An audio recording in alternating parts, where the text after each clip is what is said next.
నేను ఒక ఆయన మాట్లాడుతున్నారు అక్కడ ఇన్ఛార్జిగా ఉన్నటువంటి నాగర్ కర్నూలు మాజీ శాసనసభ్యుడు. ఏం తక్కువ అయిందని గువ్వల బాలరాజ్ పార్టీ మారిండో ఈ జన సందేహాన్ని జన సముద్రాన్ని చూడండి అన్నట్టుగా చాలా సంతోషం వ్యక్తం చేస్తూ మాట్లాడుతూ నా గురించి మాట్లాడడం జరిగింది.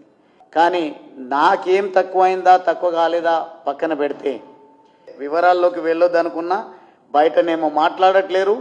నా నియోజకవర్గంలో వచ్చి అంతర్గతంగా ఏదో పెద్దగా మాట్లాడే ప్రయత్నం చేస్తూ ఉన్నారు.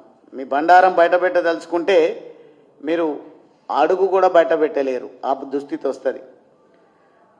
వట్టెం గుట్ట విషయంలో కానీ, పోతిరెడ్డిపల్లి గుట్ట విషయంలో కానీ, పాలమూరు రంగారెడ్డి ఎత్తిపోతల పథకం ప్రాజెక్టుకు సంబంధించి నల్లమట్టి తెల్లమట్టి చరిత్ర నాగర్ కర్నూలులో బాగా విస్తృతంగా జరుగుతూ ఉంటుంది. నేను ఎక్కడ కూడా అటువంటి దోపిడీకి పాల్పడలేదు. ఆ రకంగా ఇక్కడ అక్రమంగా నేను సంపాదించినటువంటి పరిస్థితి లేదు. అదేవిధంగా దుందుబి వాగును దున్నుకుపోతా ఉన్నారు, యుద్ధం చేద్దామంటే ఆ రోజు ఎవరు రాలేరు. నిన్న అక్కడికి వచ్చినటువంటి సందర్భంలో కేటీఆర్ గారు సరే ఒకవేళ స్థానిక సంస్థల ఎన్నికల నగారానే మోగించాలనుకుంటే అక్కడికే పరిమితం అయితే బాగుండేది.